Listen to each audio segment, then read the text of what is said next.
Hammaga salom. Mohir tabiat hech qanday Photoshopsiz ham odamlarni hayratga soladigan manzaralar yaratishga qoyil qolmay ilojimiz yo'q. Bugun sizlarning e'tiboringizga sayyoramiz bo'ylab eng hayratlanarli 10 ta maskanni havola etamiz. Marhamat, tomosha qiling. Tishane Dansia bog'i, Xitoy. Turfa ranglarni o'zida mujassam etgan mazkur tepaliklar tabiat mo'jizasi hisoblanadi. Undagi yorqin bo'yoqlar tabiiy minerallar sharofati bilan hosil bo'lgan. Yaqin davrgacha mazkur joylarga unchalik ham ahamiyat berilmas edi. Lekin maskan dunyoning eng hayratlanarli go'shtlari qatoridan joy olgach, mahalliy hukumat uning infrastrukturasini kengaytirishga bel bog'lagan. Uyuni sho'rxoki, Boliviya.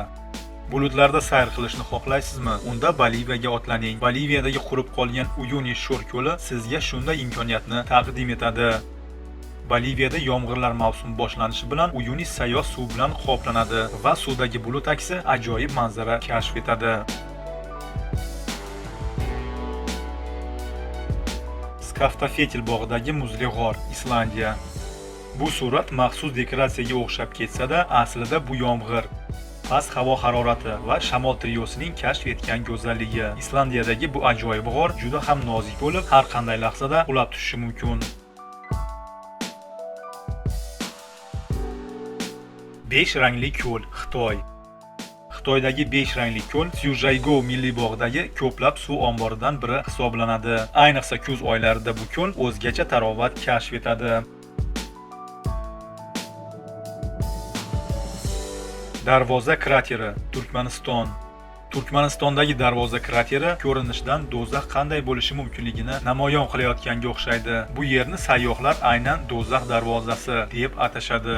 1970-yillarda olimlar gaz bilan to'plangan yer osti g'origa duch keladilar va uni yoqib yuborishga qaror qilishadi. Ularning hisobiga ko'ra, bu yerdagi gaz zaxirasi bir necha kun davomida yonib bitishi kerak edi. Lekin ular adashgan ko'rinadi, chunki mazkur krater bugunga qadar o'chgani yo'q. Kerakbolten toshi, Norvegiya.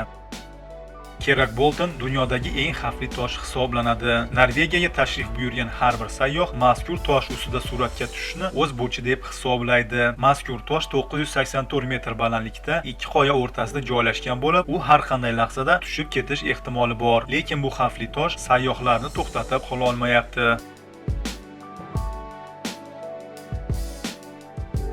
Roraima tog'i, Janubiy Amerika. Roraima tog'i Venesuelada joylashgan bo'lib, bulutlar bilan o'ralgan. Bu tog'ning balandligi 2723 metrni tashkil etadi.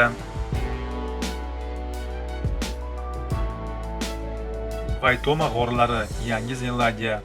Yana bir tabiat mo'jizasi Yangi Zelandiyada joylashgan. G'orning ichki tarafi minglab yaltiroq hasharotlar bilan qoplangan bo'lib, ayniqsa tunda aql bovar qilmas go'zallik kasb etadi. Chanbaori, Hindiston. Chanbaori Hindistondagi qadimiy zinali quduq bo'lib, 3500 tor zinalardan iborat. Uning tubida odam uchun zaharli suv bo'lib, bu sayyohlarni o'ziga jalb etadi. Dratsena daraxtlari, Yemen. Sokotra oroli o'zining g'ayrioddiy florasi bilan mashhur. Bu yerda boshqa hech qayerda uchramaydigan dratsena daraxtlari o'sadi.